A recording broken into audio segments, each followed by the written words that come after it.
Good evening, everybody. I wish to convene the Finance Committee for Monday, May 20th, 2024.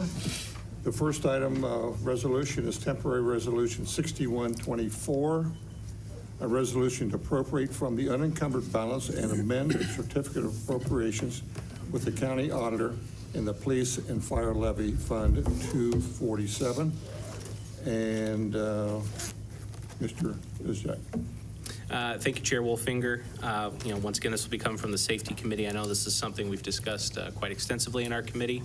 I know we have Councilmember Tiener being my second, but not to steal any thunder from Assistant Chief Schultz. I'll turn it over to you, sir. Thank you, Mayor of the Council. This legislation is to fund a purchase of the property adjoining Engine House 3. We look at it as an opportunity in the future if there would be an expansion or any type of construction that we need to do. We'd have the property on hand. And this does come from unencumbered money in our own budget already. And if there's any questions. And this is also, if I remember correctly from the chief, this is also to hopefully offset the rebuilding, if you will, of a fire station 3, right? This will address that future concern, as I understand it. Yes, it could be. Yeah. We are working towards putting a maintenance building in the back, which kind of started the dialogue between the nearby property owners. But it is a very good location, and in the future, having a wider footprint and more options as we would build a modern firehouse would definitely be beneficial to the citizens. Yeah, no, I just want to commend the administration of the fire department as well as administration of the city for having that foresight. So thank you very much for your work on that. You're welcome. Thank you very much. Any other questions? And who will be your second? Councilmember Tiener. Thank you. Yep. And 3 readings? 3 readings, yes, sir. Thank you. Thank you, Mr. Chair. Next item is temporary resolution 6224, a resolution to change the special revenue fund 2060 Timber Top TIF to a capital project fund 3060, coming from Finance Committee. Do you want to really talk? Yeah, this one is where last year I attempted to do my due diligence with the state auditor's office and ask what fund set it should be, special revenue, capital projects fund, last May. And they emailed back that said it's a special revenue fund. Did all my due diligence last year. And as I'm getting ready and getting set after the first TIF settlement going through, then they gave me, oh, here's an auditor's state bulletin that says it needs to be a capital projects fund. So I never kind of, 1 step forward, 2 steps back. So I'm just doing legislation to allow the change from a 2 special revenue to a 3 so we can cover the basis and move forward. Very good. Any questions? Kind of a housekeeping item. We're looking to suspend second and third reading. If you would not mind, that would be great. Any objections from council? Larry, would you do the second on that, please? Thank you. Those are only 2 resolutions today. Now, ordinances, temporary ordinance 18-24. An ordinance to authorize the mayor to enter into an agreement to purchase 1590 East Main Street, approximately 1.0 plus or minus acres of real property further identified as Fairfield County Auditor Parcel number 0535806100 for an amount not to exceed $250,000 and to declare an emergency. And that's, again, coming from the Safety Committee. Yes, thank you, Mr. Chair. Once again, Councilmember Ehlers will be my second on this legislation. And this legislation is tied to the earlier legislation we talked about, temporary resolution there. Once again, this is just allowing the sale, allowing the mayor to enter an agreement, like it says in the heading there, to purchase the property. So the previous legislation allows for a moving of funds. This legislation allows the actual purchasing of the property. So, very good. I know I didn't ask you before. We've had this discussion in council quite a bit. Is there any emergency or any need to suspend third reading or anything like that? No, we're no closing set or not, or no. I double checked with Chief Maffin. Okay. As 3 readings are good for both pieces of legislation. Perfect. But thank you, Mr. Chair. Thank you. Any questions, comments? Thank you. And we also have temporary ordinance 19-24. An ordinance to repeal and replace Lancaster Codified Ordinance Part 7 Business Regulation Code Chapter 709, cultivation, processing, or dispensing of medical marijuana of the codified ordinance of the city of Lancaster. And this is coming from the Law Committee. Yes. Thank you, Mr. Wolfinger. I would like to open this up to the Law Director. Thank you, sir. So everybody's aware that ballot initiative 2 passed in November of 2023, which legalized adult use cannabis, which is the state term for recreational marijuana, essentially. And we have until about September 7th of 2024 in order to put a moratorium in place pursuant to that language, the language in the new 3780, which is the cannabis control section of the Ohio Revised Code. I had spoken with several community leaders, judges, the county prosecutor, law enforcement agents, et cetera, who all indicated that they did not think it would be beneficial for the city of Lancaster to allow adult use cannabis dispensaries, cultivators or processors within the city limits. And city council had already banned medical marijuana dispensaries, cultivators, and processors within the city limits. And so I am putting forward a piece of legislation in order to amend our codified ordinance that addresses medical marijuana to add adult use cannabis to that ordinance. Law Committee, yourself included, spoke about this at our last meeting, May 5th, I believe, and indicated that it was something that you would like to see proceed. So this is, I think, the cleanest route to do that. And again, I'll just remind everybody, this is in the business regulations section. This is not in the general offenses section. So this does not speak to personal marijuana possession and or, growth, et cetera. Those are still technically illegal, by the way, but once they are legal, we will have to look at changing the rest of the codified ordinance in order to make it match. Thank you, Law Director. You're very welcome. And your second will be me. Yep. And Yes. you're looking at 3 readings? Yes. Any questions, comments? Thank you. That, the only 2 ordinances we have. Now we'll move on to other discussion items, departmental updates.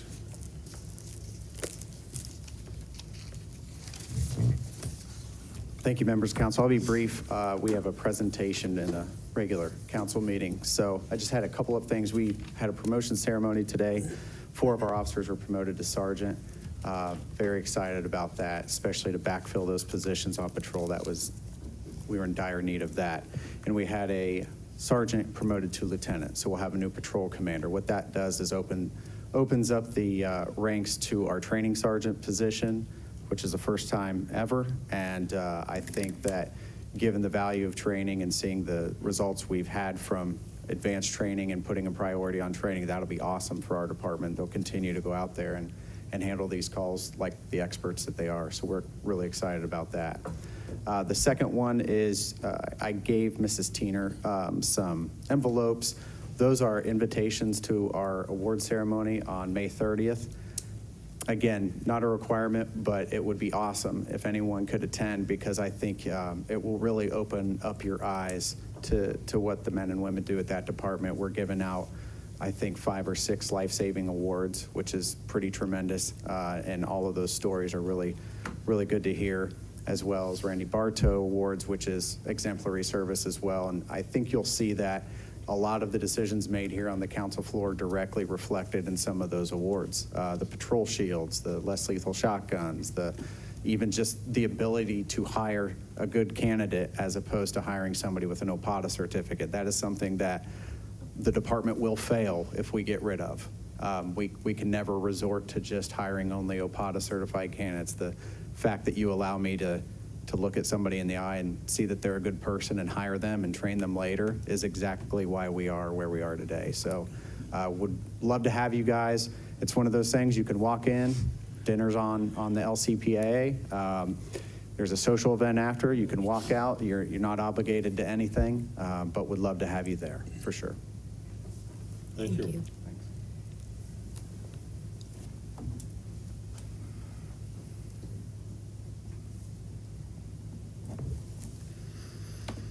Good evening, council. Just a quick update. The 2024 street improvement program is moving right along. We have completed the milling and filling of all the streets on the list this year.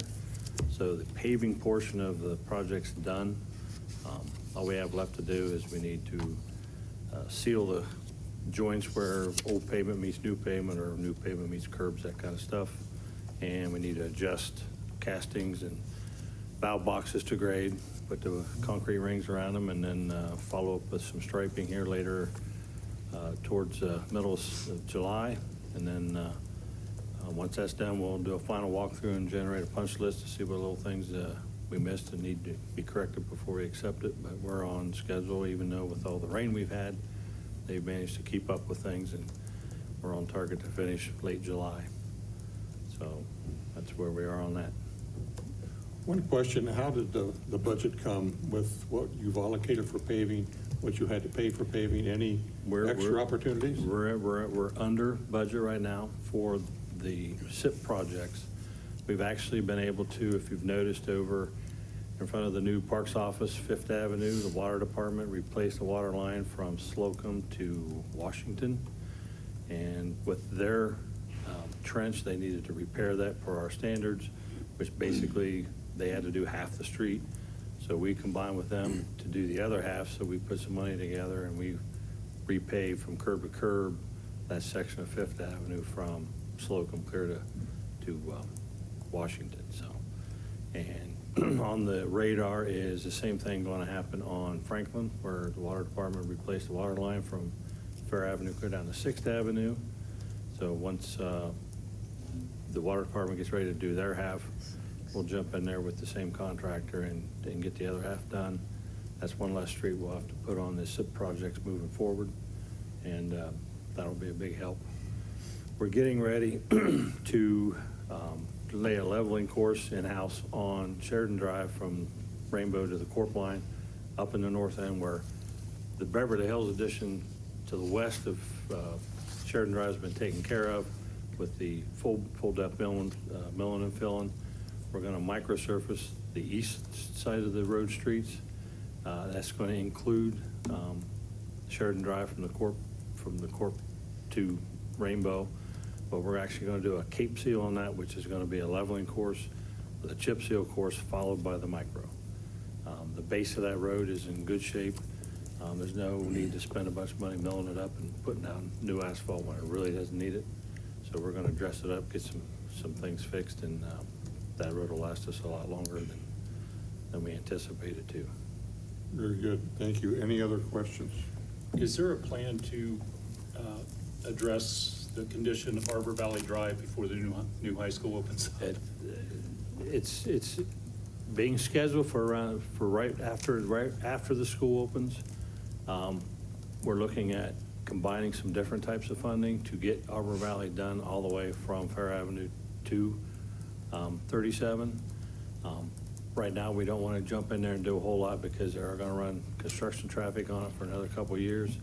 But that is on the radar also for some STP funding, some SIP money funding, and any other funding we can kind of find, because we're gonna widen it. We're gonna do away with some of the sidewalks on the one side since we have the bike trail on the east side.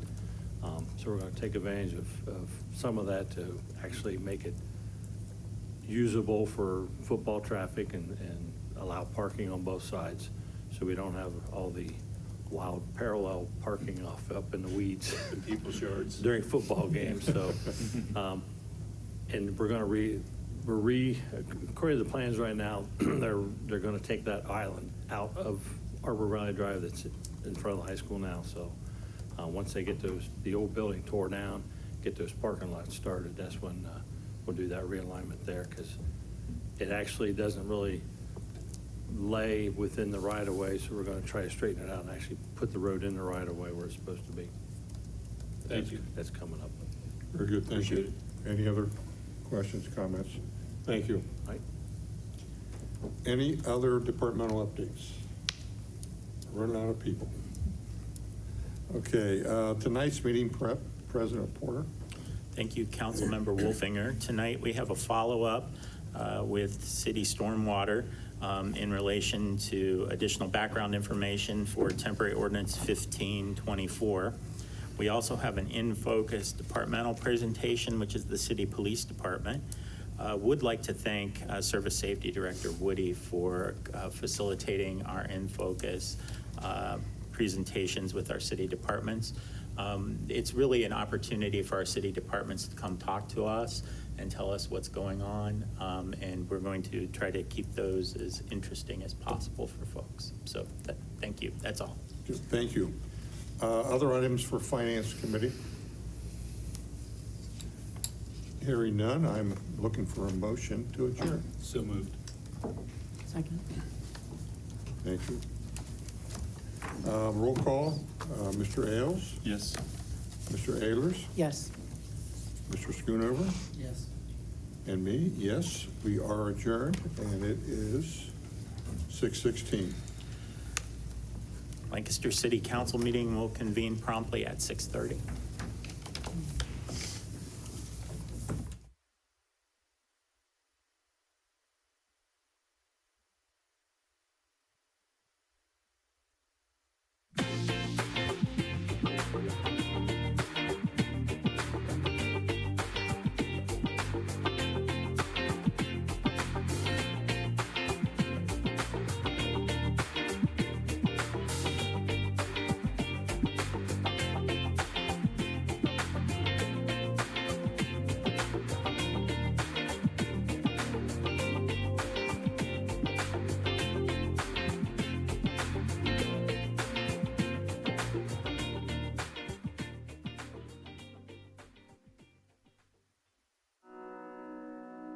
The Frankie Smith Funeral Home and Crematory in Lancaster and the Johnson Smith Funeral Home in Baltimore have a long and wonderful history of serving our community.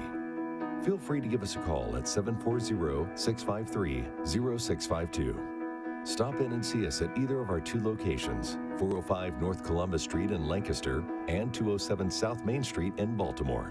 Respect for tradition, regard for change. Hi, this is JoLynn Pugh with Big Brothers Big Sisters of Southeastern Ohio. For well over 100 years, Big Brothers Big Sisters have operated under the belief that every child can succeed and thrive in life. This month, we have once again been chosen as the recipient of the Buckeye Cares program. That means that Buckeye Cares will make a generous donation with every vehicle they sell in the month of May. Thank you, Buckeye, for helping out our kids and support of your local community.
Rise and join me in a moment of prayer.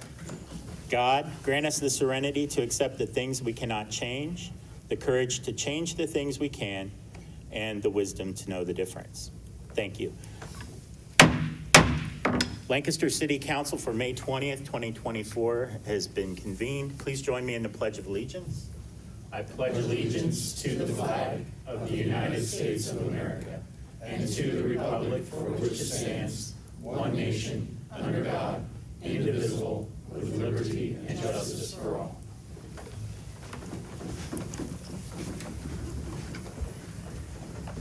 Please call the roll.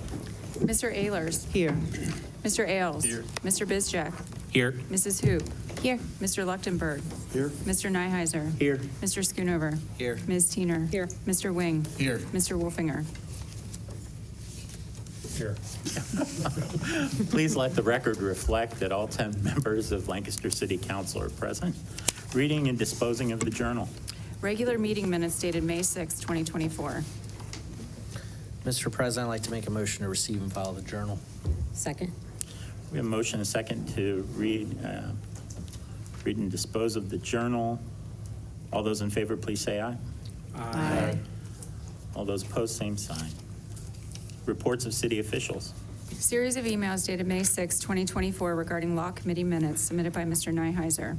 Email dated May 6, 2024 regarding Finance Committee minutes submitted by Mr. Wolfinger. Email dated May 8, 2024 regarding the May In Focus presentation before Council submitted by Service Safety Director Carrie Woody. Email dated May 8, 2024 regarding the 2024 April income tax collections submitted by Tax Commissioner Amy Hamilton. Email dated May 15, 2024 regarding Code and Zoning Committee minutes submitted by Mr. Ehlers. Email dated May 16, 2024 regarding an appointment to the Fairfield County Regional Planning Commission submitted by Mayor McDaniel. Email dated May 16, 2024 regarding an email from Attorney David Hodge referencing the Sheridan Shaw property annexation submitted by Law Director Hall. Email dated May 17, 2024 regarding the Finance Committee agenda submitted by Mr. Wolfinger. Mr. President, I'd like to make a motion to receive and file the reports of city officials. Second. We have a motion and a second to receive and file the reports of city officials. All those in favor, please say aye. Aye. All those opposed, same sign. Communications. Email dated May 8, 2024 regarding a request for information submitted by Rick Romanowski. Email dated May 9, 2024 regarding permanent ordinance 14-24 submitted by Attorney Brian Everett. Mr. President, I'd like to make a motion to receive and file the communications. Second. We have a motion and a second to receive and file the communications. All those in favor, please say aye. Aye. All those opposed, same sign. We now move on to special presentation and awards, and joining us this evening in follow-up to their previous presentation is the City Stormwater Department.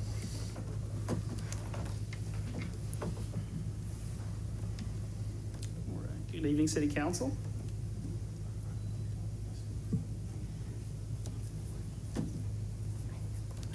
You got it. Did I? Yeah.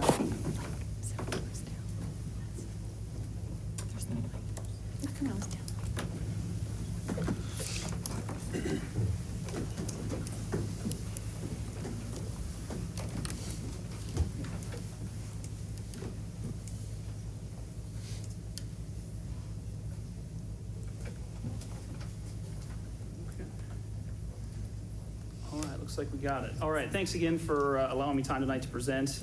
So as I think you all know, the previous city council meeting, I gave a presentation related to the rate increase ordinance for the stormwater utility. And I know one of the comments that was provided was, I didn't really touch on any background of the utility and the work we've been able to do and the improvements we've made throughout the city these past couple decades since the utility was started. So I wanted to take opportunity tonight to touch on some of that and again, hopefully show you the good work we've been able to do with the funds we've collected over the years. So start with a brief bit of background. So again, as touched on last time, the stormwater utility program was created in 2003, and there were 4 primary issues that took place or that occurred in the late 1990s, early 2000s that led to the creation of the stormwater utility. First there is on South Broad Street, there's a large diameter storm sewer. There were multiple collapses in the late 90s that required the city to borrow about $1 million for repair and placement of that line. One other issue that occurred is that The long-term control plan that we had as the city, which addresses combined sewer overflows, pinpointed this Lake Allen Maple sewer separation project that was necessary, and the need to fund that on the stormwater side to the degree of about $2 million is what was estimated at the time. So again, that big dollar amount is something determined that might be nice to have a utility to raise funds to put towards that. Another item here was the OEPA finalizing their Phase 2 municipal separate storm sewer system permit. The MS4 permit is what it's known under by short, or known as. The city of Lancaster was going to be covered by that, and again, having a mechanism in place with which we could use to comply with the requirements of those permits. Again, it was deemed a good reason to have a utility. And then the final reason there, around that time, there was a decrease in general fund monies provided to LDOT, and they still do the stormwater maintenance for the city on behalf of the stormwater department. But back in the day, again, with the decrease in funds and the ability, or trying to wean off the general fund to cover the costs that they incurred in that, again, it was deemed it made sense to have utility for that. So upon the creation in 2003 of the stormwater utility, we were given the following directives from City Council. First, they wanted us to comply with the requirements of the MS4 permit and compliance issues related to the city's long-term control plan. Second, they wanted reduced reliance, and in fact, there's no reliance currently on the general fund for stormwater activities. Another directive was that they wanted us to maximize the use of funds through grants and related programs, and then finally work within the existing department framework to eliminate overhead costs. So we've been, these past 20 years trying to keep those items in mind and run the program with those directives in mind. So looking into stormwater projects, so since 2003 when we were created, the fees that have been collected have been used to undertake a variety of stormwater improvements. A lot of people, when they think stormwater improvements, they're thinking, catch basins, manholes, storm pipe in the ground, and yeah, that's part of it, but there's kind of a broader scope of improvements we do utilize or do create with the funds we have. So again, storm sewer repairs, replacements, expansions, obviously making repairs and replacements of the existing system that's in place, many of which is 80, 90, or even 100 years old. And then trying to expand storm sewers into areas where we don't currently have it, where it would be a benefit to have it, is something we've utilized with the funds. Culvert repairs and replacements, just making sure we're repairing any failed culverts over the years and then doing preventative maintenance and replacing the old aging culverts that are in poor condition. Curb is an important part of the stormwater system too, so we try to do repairs, replacements, and again, expansions of curb where we can, so that we're keeping that stormwater in the street funneled to the basins and out of people's yards ideally. Cured in place pipelining, or CIPP, is a more recent technology we've been making use of. Again, this is just a rehab method that we can use to repair existing storm sewers without needing to dig them up. It goes much faster. You don't have as much of the headaches for pedestrians, drivers, and whatnot, having those big, long time-consuming open trench projects. And then on the bottom there, in addition to that infrastructure we put in, we're also doing things like stream restorations, which is improving water quality in the stream. It's helping mitigate erosion issues that happen to property owners that have that reside next to these streams where these restorations are occurring. We're also creating wetlands in the city. Areas, again, where we can increase water quality, and then finally, flood control facilities. In conjunction with two wetlands specifically we created, we have flood control facilities along the Hocking River. When obviously the stream rises, these areas allow the stream to overflow into those areas and flood those areas as opposed to flooding residents in the city. So those are a nice benefit to the city with the funds we've been able to make use of. So here, there's a lot on here, I know, but the general point, reason I included this slide is just to show these are all the lists, and this isn't, I wouldn't say necessarily 100% of everything we've done, but a vast majority is represented here. There's 61 projects or 61 improvements we've been able to do since the utility started about 20 years ago, averaging 3 per year about. So again, this just shows kind of the breadth of what we've been able to do with the funds we've collected over the years. There are 6 in particular I wanted to highlight that I felt had a good benefit and to the citizens, and again showed some of the things we can do with the funds that are raised through the stormwater utility. The first one here is the Hubert Reese Drainage Improvement Project. So this project came about around the time the utility was started in the early 2000s. So this project, and it's been multi-phased over the years, but essentially this project involved the construction of a new pump station down in the Hubert Reese area on the south side of town off Broad Street. And we've installed over 2,500 feet of new storm sewers with the intent of mitigating flooding in the residences there along Lewis, Reese, and Hubert.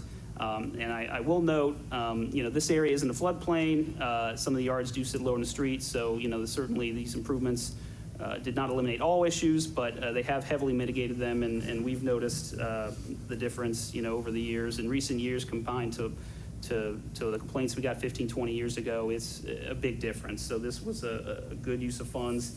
$1.1 million was spent here, and about $180,000 came from stormwater. Most of that was covered by the general fund at the time because, again, these issues arose around the time and just before the utility was created.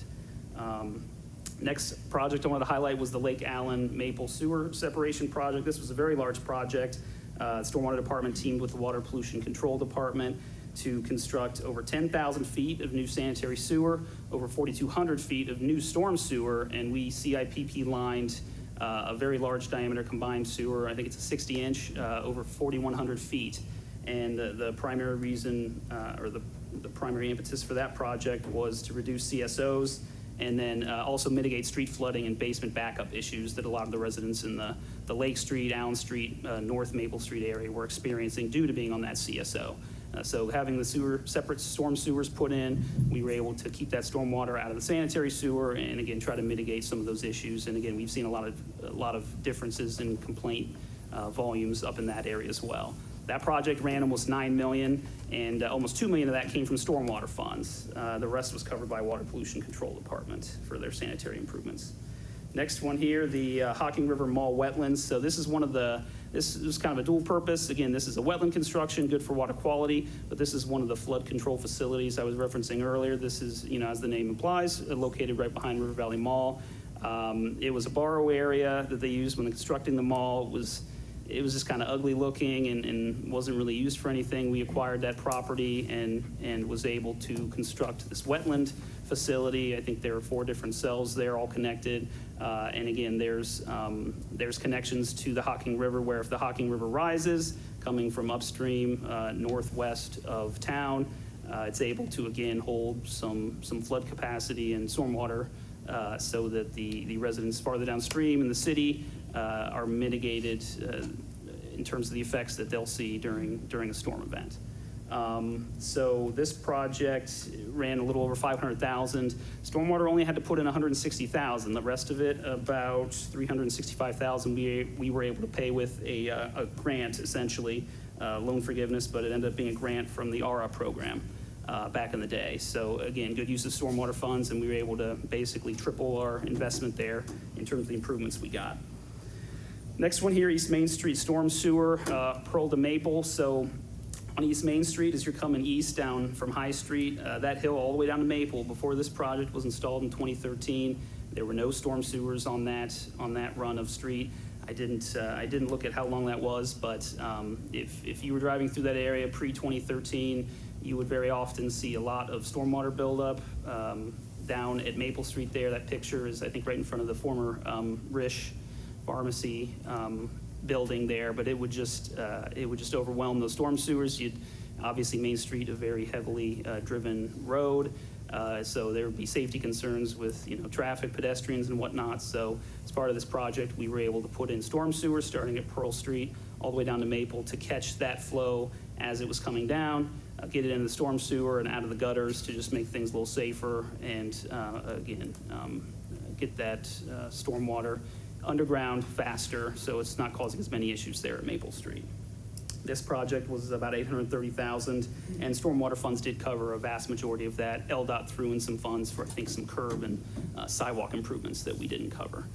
The next one here is the Glasgow Park and Union Mulberry Drainage Improvements Project. This is down in Becky's neighborhood, so she's very familiar with this project. But basically, most of the homes there were built in the 30s, 40s, 50s. When they didn't have the design standards they have today, that we have today. Very little storm sewers. Storm sewers that were put in were under-designed, undersized, and as a result, when you get those high-intensity, short-duration storms, you had a lot of stormwater runoff coming off from the hill to the west, down into the Maud Avenue, 5th Avenue, 6th Avenue, those areas, Broomfield, and a lot of residents down there, we'd get complaints of just water at their homes, basements, streets. So this project, what we did is we built 9,300 feet of new storm sewer, also new pump station in Glasgow Park, reconstructed Glasgow Park to mitigate that flooding. And again, we've seen a lot less complaints over in that area. This was, again, another big project, $8.7 million total spent. 7.2 of those were from stormwater funds. Again, in this case, we were able to get a grant from FEMA to cover that remaining $1.5 million. So $1.5 million we did not have to spend there that was able to be used towards making that project a reality. And then final one here is the Cherokee Drive Drainage Improvements Project. This project involved over 4,700 feet of new storm sewer. The primary driver of this project was to reduce CSOs for water quality purposes as part of our long-term control plan. Another nice aspect, though, is putting in the new storm sewers. We were able to locate those in areas where there were localized ponding issues on Cherokee Drive, Wyandotte Street, Lawrence Street. The picture shown there is right at the intersection of Lawrence Street and Wyandotte, right in front of Fence Solutions, and it's a little tough to make out, but before this sewer was built, there was a bowl there, no way for that storm sewer to outlet, and most of that eastbound lane of Lawrence Street would be covered in water, and it's right around a curve.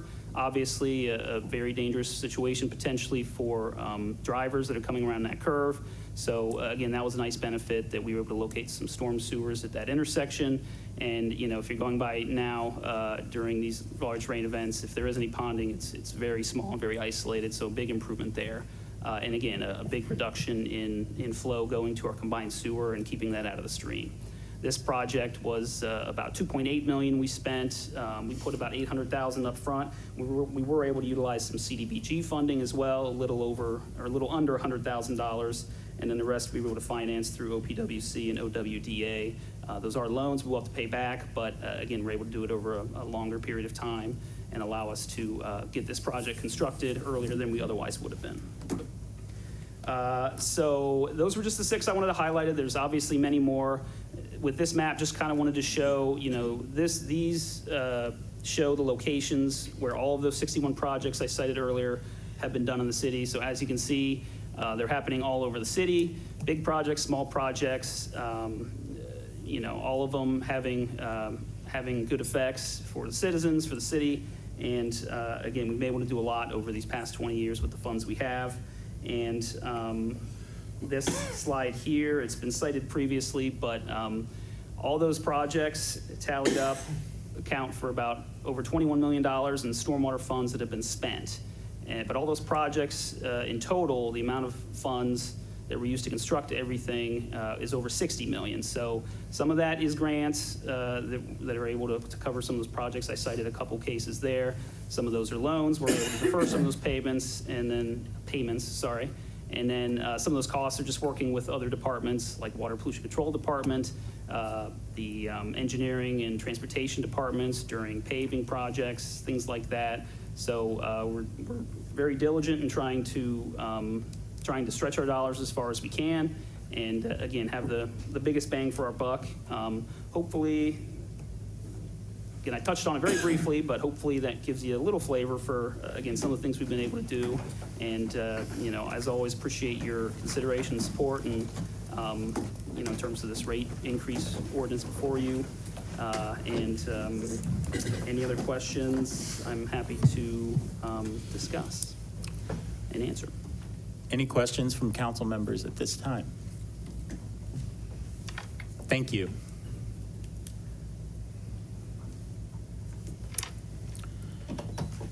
All right, thank you all. Thanks. Next up, we have our In Focus presentation with our City Police Department. We're going to dispense with turning on the lights. Yeah. Yep. Oh, you don't need it right now? We will. Yeah, thank you. Thank you. No, they don't. They need it. Oh, I thought you said you will. No, he does. It's a Monday. It is a Monday. Can everybody hear me okay? I don't need to be next to the mic. You're good.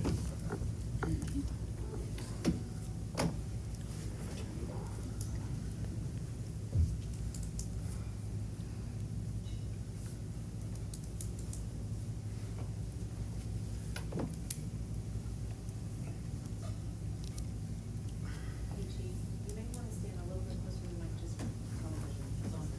Okay. Does it matter which mic?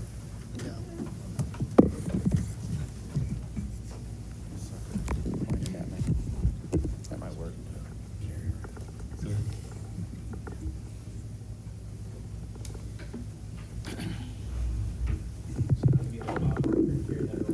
I don't think so. I don't think that's gonna work. I'll trip over it.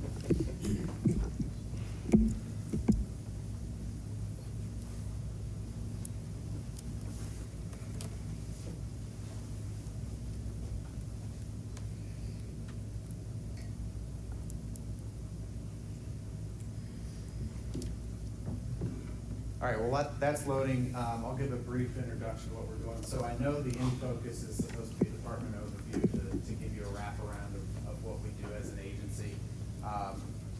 Unfortunately, that's like my favorite thing to do in the world, so we'd be here all night. So I decided to boil this down to our directed patrol unit. I can talk a little bit on a macro level what the department looks like, but more importantly, just how this fits in to our agency. Also, I realize that the dogs are in here. I'm the last person that you want to pay attention to, so don't feel bad at all if you catch yourself looking back there. I do the same thing. They're definitely the stars of the show, and I'm extremely happy we have, and you'll hear all about that. So our agency, many of you have been on tours, a couple of you have been on ride-alongs, you've come to our events. First of all, very much a thank you for the endorsement and for the support. This community is definitely different than most communities in regards to law enforcement and how they view us. So I don't not see that. I see that every day and definitely appreciate that. Also, the Director Patrol Unit I'm about to talk about, Austin, Brian, Jay, Chandler, Chuck, I don't think I missed anybody in here. These guys have made my job infinitely easier. They knock it out of the park, and I can't help but bring them to the forefront, thank them for that, because those guys that are in that unit have to be a special breed. They have to be motivated. They have to be able to think on their feet. And those are some of the 4 and 5 best officers that we have in the department, so they should be proud of where they're at, and I'm happy to have them there. So brief overview. As an agency, we have 74 officers right now. We're authorized at a strength of 79. As you just heard, we made some promotions, and we're not creating a position, but we're reassigning one of the sergeant's positions to a training sergeant. I believe our training is definitely exponentially increased over the years, and I think you see that as a direct result on the street. I'll start with a kind of a microcosm of what our department looks like and how that training and how that personnel and what I talked about giving me the freedom to hire good people plays out in real life. And I don't have to go back far and find some great example. I can go back to Friday night. I was in bed. Someone here in this room can attest to this. I was in bed and got a text that we had a hostage situation and that there was a male subject inside a residence with kids inside the residence.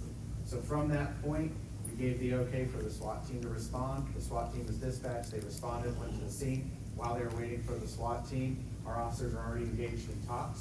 They're talking to this individual. By the first time I think a single SWAT operator responded to the call, the female had already been released from the house, and that's through officer communication. Then we get our negotiators there, and this guy that had already allegedly beat up his significant other and has threatened to kill cops when they got to the scene, which was what he told people. Our SWAT team got there and talked him out of the house, and when we went inside, we found a rifle, magazines, and surplus ammunition. That was certainly his intent. The reason I say that as a microcosm is there's several things at play. Number one, we got good officers that make good decisions. They didn't run in there. They didn't make a dynamic situation worse. Two, their training took over. I have an officer on scene that is talking to someone, and we ended up getting a body out of there, alive, unharmed, an officer. I have hostage negotiators that got to the scene, and they talked the individual out that was holding the gun, was holding the ammunition, was ready to run. He was locked and loaded, got him out. That's on him. He's a hostage negotiator commander. One of his guys did that. So the reason I say all that is there's just something that happened Friday night where it all came together. We were using shields. We had less lethal out there. Unfortunately, we didn't have the cars in the best shape to get out there, but we had cars to get out there. So all of that comes together, and it's certainly a great example of what this agency is able to do. There's not a call that I don't think we can respond to. There really isn't. Those of you that have kids in school, again, those are tragic situations. We train twice a year on that. We do craze training, which is inside organizations and inside buildings to respond to active shooters. So all of that is covered, and these guys do an amazing job as a department. So I'll scrap all that now and head to the good stuff, which is the Directed Patrol Unit. A couple of years ago, when we came in, we wanted to identify what the priorities of the department were. One of them was to provide a healthy culture to make us attractive for recruits, because recruiting is absolutely abysmal across the nation for law enforcement. That was a priority one. Priority two was this Directed Patrol Unit. And it's more of like a manpower multiplier. How can we identify ways to make one person do the job of 5 or 6? This is one of those ways. So when we ask the community what they wanted out of this, it's typically those acute issues that are very specific, with a very specific house or residence or people that patrol in general has a hard time getting to. So for instance, we handle 70,000 calls for service per year. How am I going to ask a patrol officer who's assigned to a certain district to take care of this one house who's selling drugs at this time of night on this weeknight? It's just very difficult to do with the call volume that we have. I'll also add that per capita, we're the busiest agency in Central Ohio, aside from the Columbus Police Department. That's a big deal. That's a large responsibility. We have a ton of calls for service in our agency. So we had to identify how to get to these acute problems, which are very real. And I don't mean to embarrass anybody, but there's several members on council and ex-council members that can attest to this. Mr. Ailes being one, where he's had things go on in his area, and our Directed Patrol Unit was able to immediately respond to that. And that's just a great tool for me, because it gives an actionable response to people's needs in the community that we weren't able to do with patrol. Also, measurables there at the end. We weren't going to start a unit if we can't talk about the measurables. If I can't show progress or success, then what's the point of having a project?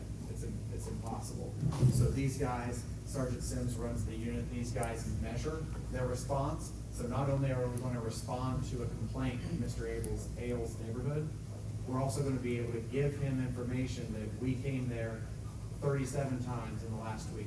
We observed for over 14 hours worth of activity, and we made this many arrests or this many traffic stops or what have you. That goes all the way from traffic up to narcotics. You're going to see some pretty astonishing numbers just from this unit alone. They aren't department-wide numbers, they're just this unit alone that shows you their capabilities. One caveat to this, we wanted to roll the K-9s into this unit. That is something that's just been a long time coming for this area. Trust you me, drug traffickers in this area knew we did not have K-9s. They knew it. As an officer working through that can be a frustrating thing. They knew it didn't exist. They knew we didn't have that capability. Now we do. You're going to see some major results from that. Aside from that, officer safety, which you'll also see, we'll have a video clip, just again, a microcosm of what these dogs can do and what our handlers can do. Next slide, Chuck, if you don't mind. To give you an idea of this Directed Patrol Unit, what it is, it's 5 officers, well, 4 now, technically, we just handed a promotion to 1. But it's 5 officers, 3 K-9s, and 2 officers that do not have a K-9. They just respond directly to these acute needs. When we were initially planning this unit, we were trying to figure out how to get it up and running. Do we use volunteers? Do we pull resources from uniform patrol? Do we use SWAT guys on their days off? Do we use DARE officers, et cetera? And I would say we dabbled in about all of that, and nothing really worked for us. up until we just pulled the trigger and said, that's it, we're assigning one guy to this. And that was our first K-9 officer, Austin Pierce. As we saw the success from that, we knew we had to build on it. It was an impossibility just to sit on our hands at that point. So after Austin won the inaugural job of being our direct patrol officer, we just started growing that unit, and I'll never look back. This has been the most valuable thing we've had at the PD for a long time, in my opinion. So what you're looking at there is problem. Like, this is typical problem analysis when something comes in. So all of you know, you'll have a complaint or observation from your constituents. Before we had the directed patrol unit, we did a pretty good job of noting complaints. We're pretty good at that. We can find complaints pretty easily. We were able to prioritize it before. We knew what the priority of some neighborhood issues or community issues were. Where we did not do so well was dedicating resources to it. We either didn't have them or didn't dedicate them correctly, and we can own that. And then measuring responses, zero, zilch. We relied basically on a CAD system to measure results, or some Excel spreadsheet somewhere. And that just wasn't good enough when people asked questions. I can confidently say after the start of this unit, and mostly due to Sergeant Sims and his crew, after the start of it, we knock each of those out of the park. If you ever are interested, I can show you the case files and how we've responded to community complaints, the things that we've nipped in the bud and wrapped up, and it's awesome. Because when we respond to one now, you get an officer showing up at your door. You get to talk to an officer. When we respond to one now, you get a police presence. If there's an actual problem there, you're going to see cops in your neighborhood. And if there's a problem, we're going to arrest people and take them to jail. That's an absolute fact. And we can show you those. We can show you those numbers. Chuck, if you want to hit the next slide. This is our unit as it exists, other than Officer Cook. He was just promoted today. But this unit runs in our Special Services Division, which includes Major Crimes Unit, Detective Bureau, Community Services, DARE, and now our Directed Patrol Unit. Lieutenant Underwood is the commander of that unit as of today, and Sergeant Sims has been running this since its inception. And he's primarily responsible for why it is what it is today. We have officers up there, Officer Pierce, Delgado, Cook, who was promoted, Malone, and Evanichko, and then we call them our superheroes, Omega, Becky, and Barry. And these things have been lifesavers, literal lifesavers. When I say that we have somebody bail from a stop and take off and hide in between houses, if you don't have a dog, you're guessing at that point. You're guessing what corner that person's around. You're gonna see in video today that they take a lot of the guesswork out, and it makes everybody safer. And we're very happy for that. Chuck, you want to hit the next slide? This is just some quick photographs of what we do and who we partner with. Really just feel good stuff. We don't need to look at that or waste anybody's time with it. But just this unit's out all over, the train all the time, and they do a really good job of it. Here's just some stats and numbers. I know these can be hard to read, but I want to illustrate something for you. So the top row, the Lancaster DPU stats, that's just for 2024. That's not the unit's inception. So that's just up to this point so far. 332 traffic stops, 156 citations, and just so you know on citations, that's not, oh, you don't have a registration sticker. That is literally an accident-causing violation. So that is ramped our numbers up there as well. 139 K-9 deployments, 115 warrants served, 75 misdemeanor charges, 62 felony charges, 205 assistant on patrol calls, meaning they back patrol up, 69 cases or instances of assisting the Major Crimes Unit, 15 guns off the street, and 406 calls serviced, meaning that's 406 calls that our patrol officers, that's assisted. The 205 calls, that's 205 times an officer did not have to handle a call out on the street, meaning they were freed up to do proactive activity. The other three numbers are pretty demonstrative of what I'm saying about these dogs. And really, not just these dogs, the officers, because I say this all the time. You can go out and get the best dog in the world. It's worth absolutely nothing if you don't have the right handler. If you don't have the right officer, that dog is worth nothing. If the officer's not trained, the dog's worth nothing. A lot of what you see when it comes to, worst case scenarios with dogs, well, I'd probably argue the training wasn't there. I'd probably argue the structure wasn't there. I'd probably argue the department wasn't ready to have a dog at that point. These dogs are phenomenal. These three guys are phenomenal. Jay, you're phenomenal as well, but they're not interested in you. You don't have a dog. But this is just indicative of what they do. So for instance, the 28 grams of fentanyl so far, 690 grams of methamphetamine seized, 27 grams of cocaine. Let me give you a quick rundown of what that means. So, I'll do this on the fly here.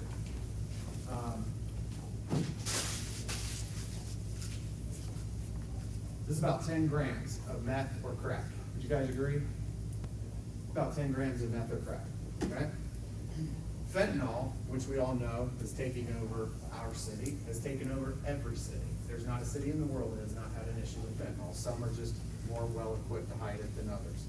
Some have more resources than others to make it, quieter of a problem. But everybody deals with it. 10 grams here, fentanyl to kill you is about 2 milligrams, right? So we're talking 2,000 times smaller than a gram. So in order to kill anyone in this room, and nobody's on TV is going to be able to see this, but I need something about 100 times smaller than that. Right there. That's fentanyl, and that will kill you. And 26, 28, I can't even read it, 26, 28 grams of fentanyl have been taken off the street. You can't measure that. There's nothing that I can do to show how valuable that is. I can't show you how many lives were saved. That's just impossible. But the efficacy of this unit is above every standard that I thought it would be. And again, this is just this year's numbers so far. So these guys do a really good job.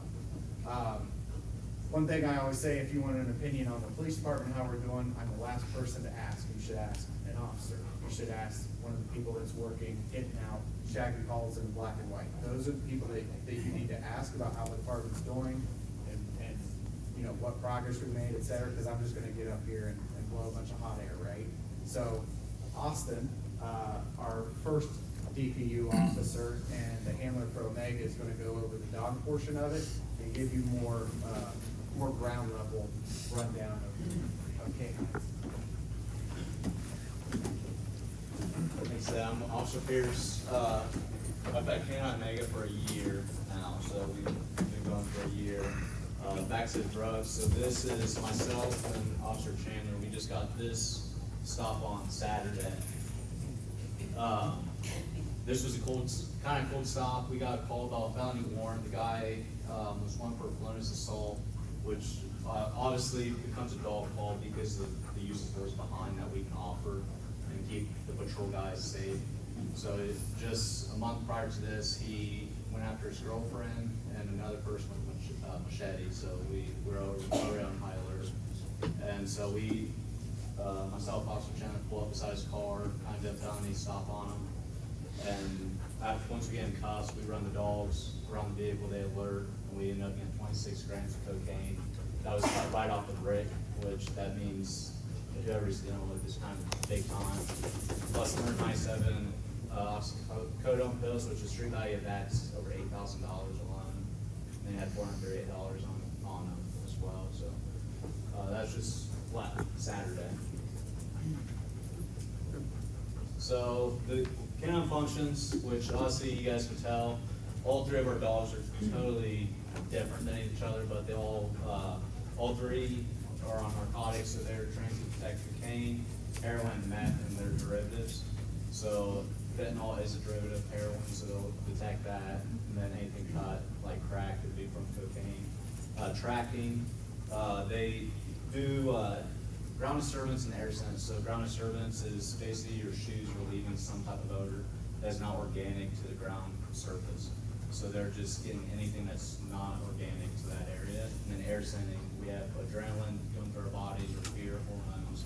So anytime we're tracking like a suspect that fled from us, it's a lot easier than the missing elderly person that we also can track. But the missing elderly person doesn't know that they're missing, or the autistic kid that we've done a few tracks for. And that goes the same with article searches out like a robbery or anything. If someone drops like it's a ball in the field, these dogs can pick up the scent just from the air, because it's not organic. Now, if it's been sitting for a week, we're gonna struggle a little bit, but the dogs are all on that. Apprehension, all three of these dogs are light dogs, but they're not monsters. Anybody can go up and pet any one of these dogs, even right after a bite. It's not emotional to them at all. It's just a job, it's a giant chew toy, so you see the balls that they're all holding, they'll let go of that ball just as well as they will a person. Just no emotion to them. Then the obedience, what they're certified on the state, what we consider obedience is a little different. So the state wants them to stay by our side, just like a show dog. We work a lot of obedience and drive, so we get the dogs elevated, just like they would on a building search or going after a suspect, and we still want them to listen to our commands. So we'll send them on each other, recall them, send them, recall them, send them down, so they're still maintaining all that focus, even though their emotions are super high in their prey drive, because every one of these dogs have a high prey drive, but they're still listening to our commands, so we really focus on that. So this is going to be Officer Malone and Mackey's track. This is just picture perfect. We had a known, the Lumber Patrol units stops a known motorcycle gang member that's known to carry weapons, flees from a traffic stop. I think Malone gets there in just a couple minutes, 5 minutes. Immediately from the vehicle, he's already working his nose, but just like anytime we leave the house, we gotta use the restroom because he has been in the cruiser, but his nose is still working.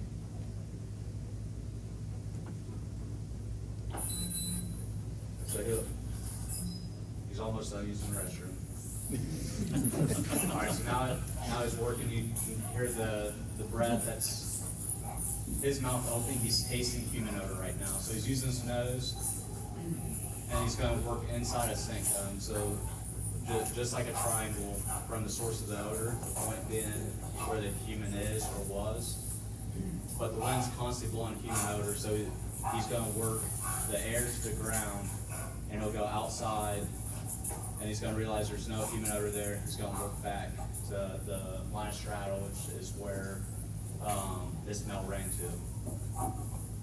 So once again, he's working. He's probably on a 15-foot lead. I haven't got to watch this video.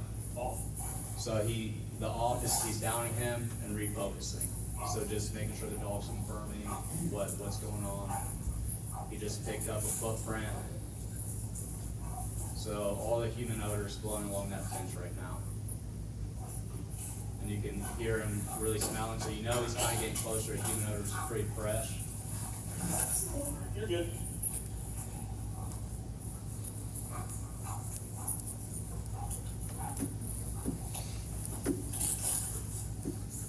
So right here, when he locks up, that's what we call danger close. That tells us that he's somewhere that our patrol units need to be on the lookout. So he just worked the right side of the sink cone, and then now he's at the end of the left side, and he knows the guy is close. He just hasn't had a bark put on him yet until this week. Show your hands, right now. And this mouse right there. And inside the vehicle, he left a loaded gun. He's not supposed to possess a gun, along with meth. So that, just like Chief said, we're guessing when we're on patrol before these dogs. We all went around the blind corner and had no idea what was going on.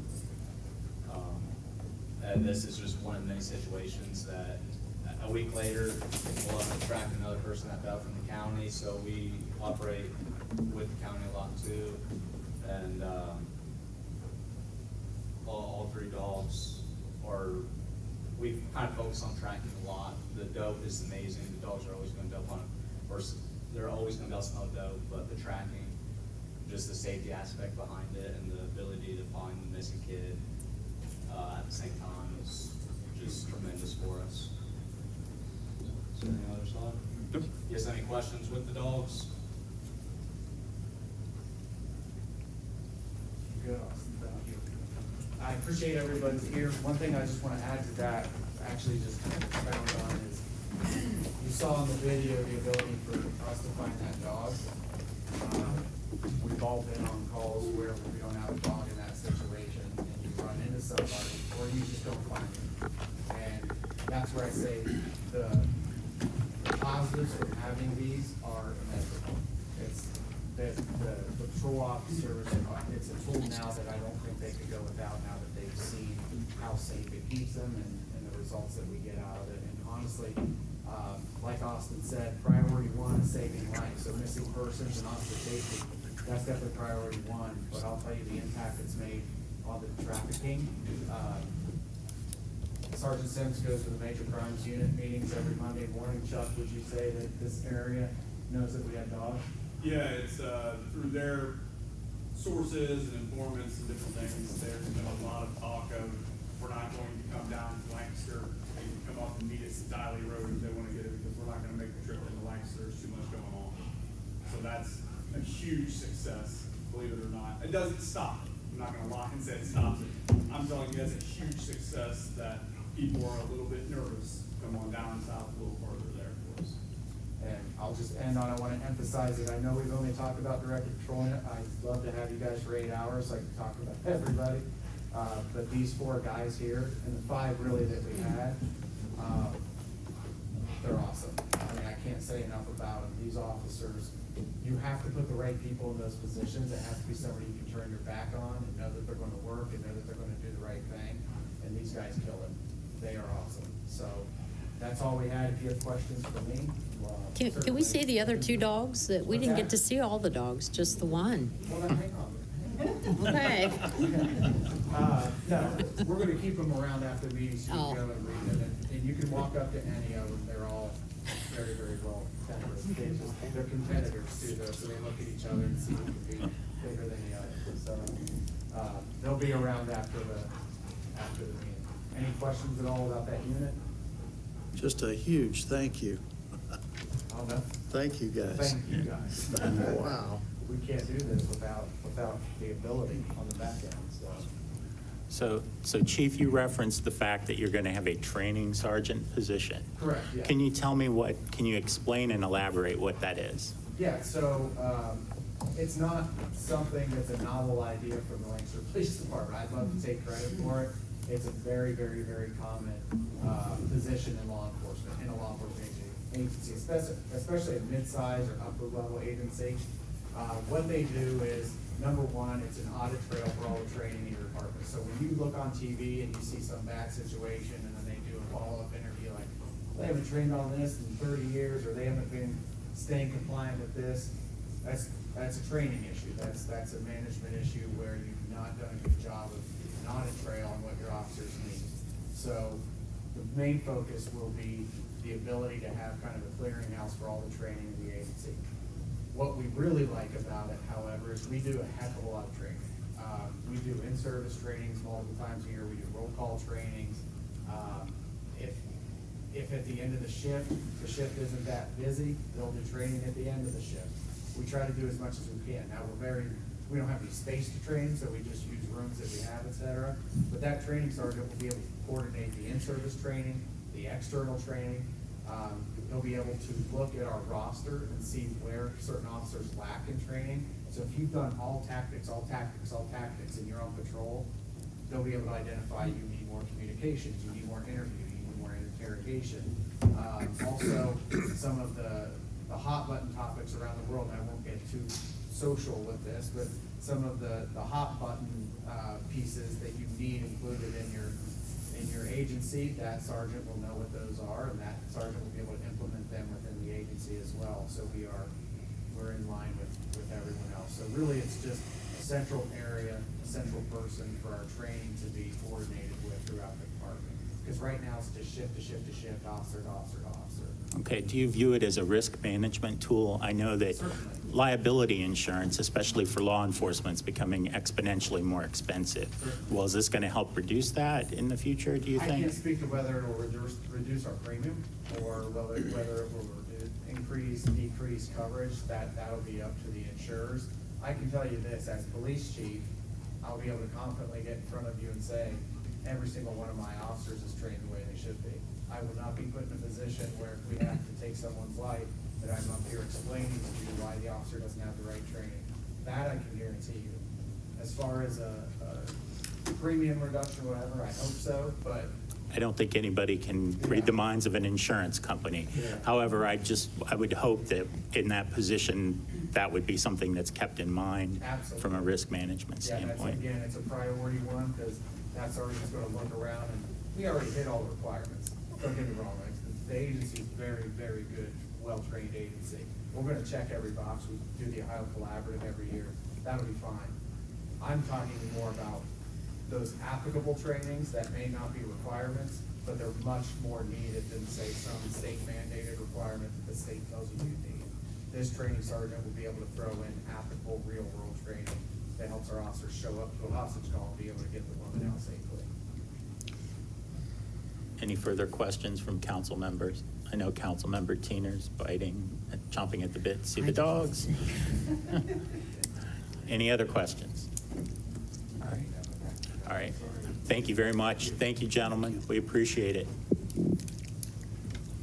We're going to now move back to the agenda with petitions and memorials. There are none.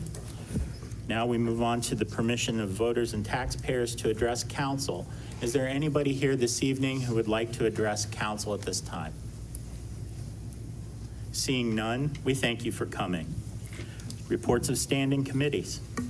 Code and Zoning Committee minutes dated April 8th, 2024, submitted by Mr. Ehlers. Law Committee minutes and amended minutes dated May 6th, 2024, submitted by Mr. Nyheiser. Finance Committee minutes dated May 6th, 2024, submitted by Mr. Wolfinger. Mr. President, I'd like to make a motion to receive and file the reports of standing committees. Second. We have a motion and a second to receive and file the reports of standing committees. All those in favor, please say aye. Aye. All those opposed, same sign. Reports of special committees. There are none. No public hearing this evening. We're going to move on to reading of resolutions with the third reading of temporary resolution 5624. A resolution to appropriate from the unencumbered balance and amend the certificate of appropriations with the county auditor in the 3 Mill Street Improvement Levy Fund 2009, coming out of finance, sponsored by Mr. Wolfinger, second by Mr. Ailes. Councilmember Wolfinger. Mr. President, I would like to make a motion that council pass, engross, and enter upon the written record resolution number 56-24. Second. Councilmember Wolfinger, discussion? Not really. It's dealing with the 3 mill levy and correcting the numbers. Okay. We have no further discussion from any council members. Please call the roll. Mr. Ehlers? Yes. Mr. Ailes? Yes. Mr. Bizcheck? Yes. Mrs. Hoop? Yes. Mr. Lechtenberg? Yes. Mr. Nyheiser? Yes. Mr. Schoonover? Yes. Ms. Teener? Yes. Mr. Wing? Yes. Mr. Wolfinger? Yes. Motion to pass. Temporary resolution 5624 passes 10-0. We'll now move on to the second reading of resolutions with temporary resolution 5724. A resolution authorizing the mayor to enter into a contract with the Fairfield County General Health District for public health services, coming out of finance, sponsored by Mr. Wolfinger, seconded by Mr. Ehlers. Councilmember Wolfinger. Second of 3 readings. Second of 3 readings on temporary resolution 5724. Temporary resolution 5824. A resolution to increase receipts, appropriate from the unencumbered balance, and amend the certificate of appropriations with the county auditor in the Timber Top TIF Fund 2060, coming out of finance, sponsored by Mr. Wolfinger, seconded by Mr. Ailes. Councilmember Wolfinger. Second of 3 readings. Second of 3 readings on temporary resolution 5824. Temporary resolution 5924. A resolution approving and authorizing the mayor to submit to the U.S. Department of Housing and Urban Development Lancaster's fiscal year 2024 Community Development Block Grant Annual Action Plan and Statement of Objectives, coming out of Economic Development, sponsored by Mrs. Hoop, seconded by Mr. Nyheiser. Councilmember Hoop. Second of 3 readings. Second of 3 readings on temporary resolution 5924. We now move on to the first reading of resolutions with temporary resolution 6124.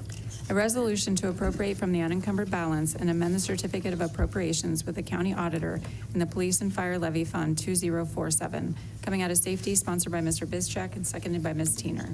Councilmember Bizjack. Thank you, Mr. President. This is the first of 3 readings.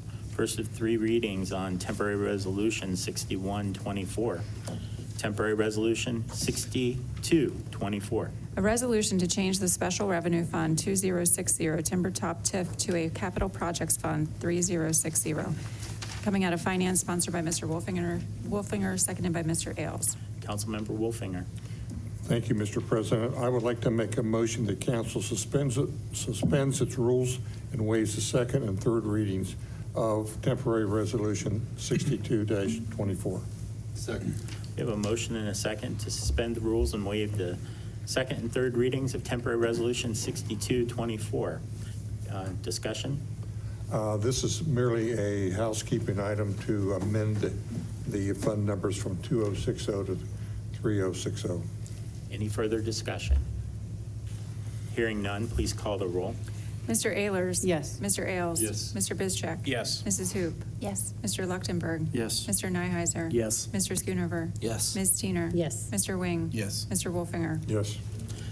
Motion to suspend the rules and waive the second and third reading of temporary resolution 6224 passes 10-0. Councilmember Wolfinger.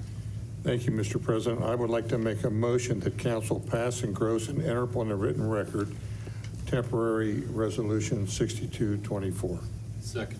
We have a motion and a second to pass, engross, and enter upon the written record temporary resolution 6224. Councilmember Wolfinger, any further discussion? No, sir. Hearing none. Any additional? Please call the roll. Mr. Ehlers? Yes. Mr. Ailes? Yes. Mr. Bizcheck? Yes. Mrs. Hoop? Yes. Mr. Luchtenberg? Yes. Mr. Nyheiser? Yes. Mr. Schoonover? Yes. Ms. Teener? Yes. Mr. Wing? Yes. Mr. Wolfinger? Yes. Temporary resolution 6224 passes 10-0. Are there any further resolutions for consideration this evening? Hearing none, we'll move on to the reading of ordinances. We have no third readings. Move to the second reading of temporary ordinance 1524. An ordinance to amend section 918.04B of the codified ordinances of the city of Lancaster entitled User Rates and Charges, coming out of Water Pollution Control, sponsored by Mr. Wing, seconded by Mrs. Teener. Councilmember Wing. Second of three readings, please. Second of three readings on temporary ordinance 1524. We'll now move on to first reading with temporary ordinance 1824. An ordinance to authorize the mayor to enter into an agreement to purchase 1590 East Main Street, approximately 1.0 plus or minus acres of real property further identified as Fairfield County Auditor Parcel Number 0535806-100 for an amount not to exceed $250,000 and to declare an emergency. Coming out of safety, sponsored by Mr. Bizcheck, seconded by Mr. Ehlers. Councilmember Bizjack. Thank you, Mr. President. This is the first of three readings. First of three readings on temporary ordinance 1824. Temporary ordinance 1924. An ordinance to repeal and replace Lancaster Codified Ordinance, Part 7, Business Regulation Code, Chapter 709, Cultivation, Processing, or Dispensing of Medical Marijuana, or the Codified Ordinances of the City of Lancaster. Coming out of law, sponsored by Mr. Nyheiser, seconded by Mr. Wolfinger. Councilmember Nyheiser. Yes, thank you, Mr. President. This is the first of three readings. First of three readings on temporary ordinance 1924. We have no tabled legislation this evening. Any unfinished business? Any new business at this time? Yes, Mr. President. Yes, Mr. Mayor. So I forwarded a resume for a nomination for the Fairfield County Regional Planning Commission. I would like to ask council to consider that tonight. Amy Cohen has agreed to accept the position. I will tell you, let me start this conversation with saying it is very difficult to find someone willing to take their time and volunteer to serve on these commissions. I sent an email to council multiple times asking for any input you might have. I've received no recommendations from anyone here. So we've gotten together with several people and asked for names, and I look at this position and I would say Amy Cohen is a perfect candidate for this position. She's involved in our community, has been involved in our community for many years. Her resume tells you how active she is and how she likes to contribute. She's currently On the festival board, she's worked for Fairfield Medical Center, Fairfield Homes, Midwest Benefits. I mean, it's just an impressive resume, and I think she's a perfect fit. We have several seats on the Fairfield County Regional Planning Commission. We still have vacancies beyond this. So I'm asking council to consider Amy to be appointed to this position, and if you have any questions, feel free to ask. Does anybody have any questions for the mayor on the appointment related to Ms. Cohen to the Regional Planning Commission? Yes, Councilmember Wolf. I would just like to add, I've known Amy, but more importantly, her dad was a very close friend, Colonial Heights Furniture.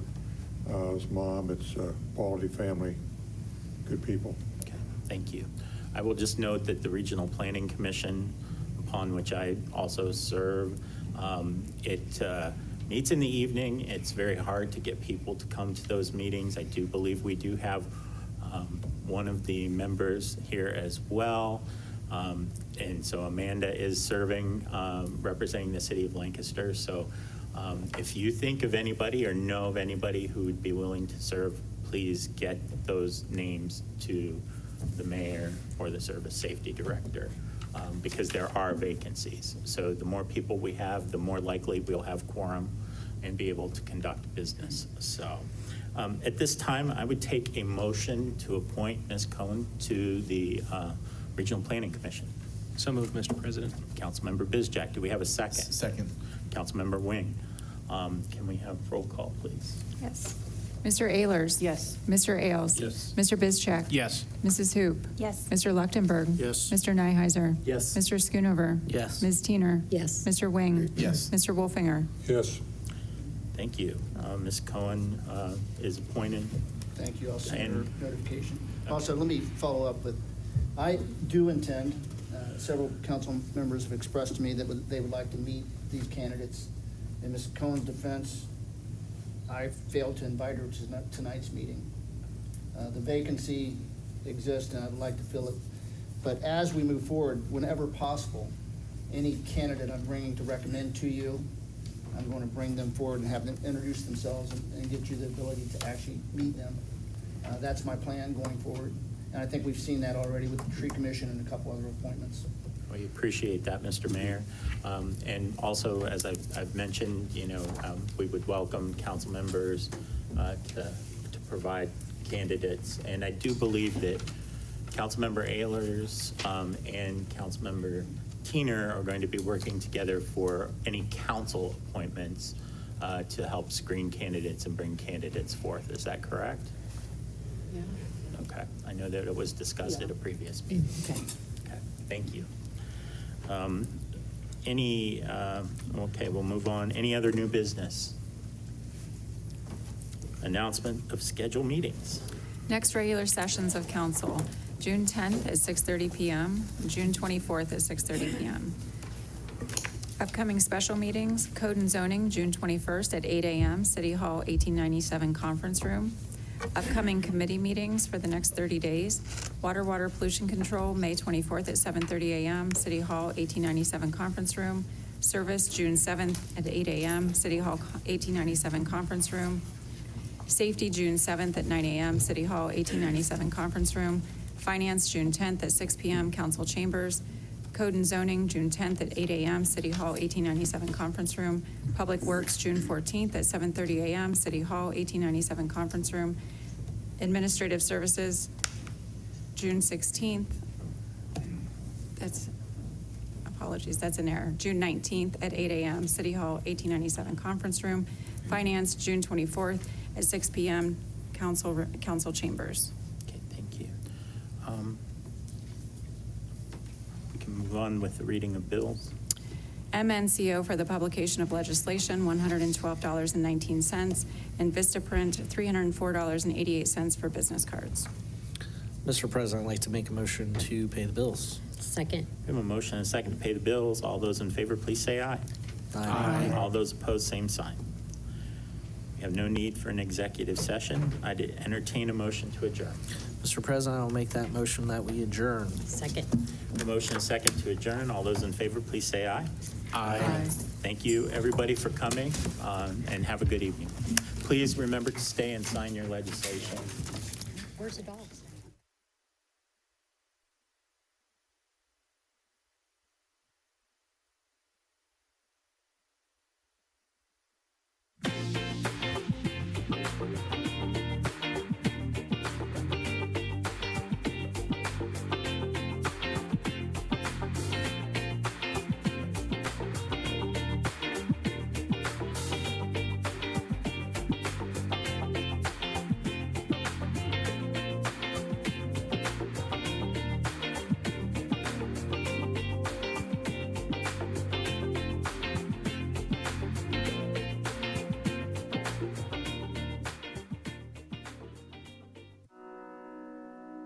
The Frankie Smith Funeral Home and Crematory in Lancaster and the Johnson Smith Funeral Home in Baltimore have a long and wonderful history of serving our community. Feel free to give us a call at 740-653-0652. Stop in and see us at either of our two locations, 405 North Columbus Street in Lancaster and 207 South Main Street in Baltimore. Respect for tradition, regard for change. Hi, this is JoLynn Pugh with Big Brothers Big Sisters of Southeastern Ohio. For well over 100 years, Big Brothers Big Sisters have operated under the belief that every child can succeed and thrive in life. This month, we have once again been chosen as the recipient of the Buckeye Cares program. That means that Buckeye Cares will make a generous donation with every vehicle they sell in the month of May. Thank you, Buckeye, for helping out our kids and support of your local community.